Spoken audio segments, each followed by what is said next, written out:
Les éditions Télème présentent un enregistrement intégral de Hurlements de Alma Katsu, lu par Pénélope Perdereau. Prologue.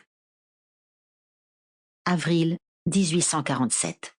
Tous s'accordaient à dire que l'hiver avait été particulièrement rude, l'un des pires de mémoire d'homme.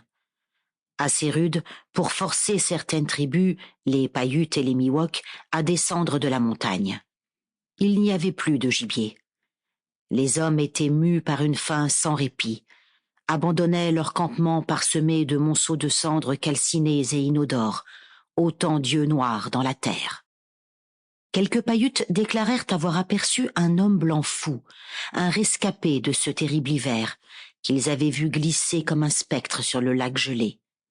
Il devait forcément s'agir de l'homme qu'ils cherchaient, un certain Lewis Keseberg, le dernier survivant de la tragique expédition Donner. Le groupe de sauveteurs avait été envoyé pour trouver Keseberg et le ramener vivant, dans la mesure du possible. À la mi-avril, la neige montait jusqu'au poitrail des chevaux. L'équipe avait dû les laisser dans un ranch des environs et continuer à pied. Il fallut 3 jours pour descendre jusqu'au lac une fois le sommet atteint, froid, venteux et désolé.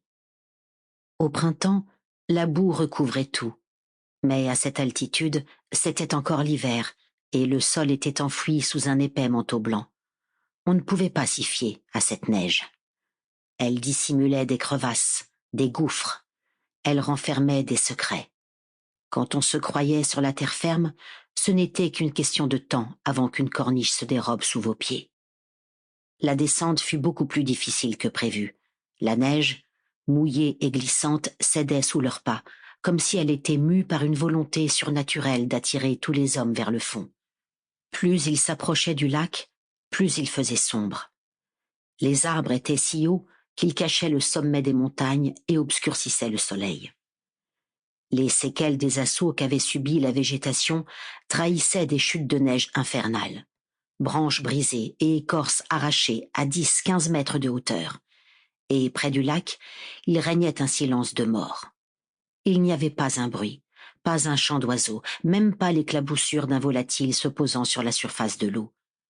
On n'entendait que leurs pas lourds et leur respiration laborieuse, et parfois le craquement de la neige qui fondait. Quand ils aperçurent la brume au-dessus du lac, la première chose qu'ils remarquèrent fut la puanteur. Partout régnait une odeur de charogne. Le groupe s'approcha de la rive. Sample complete. Ready to continue?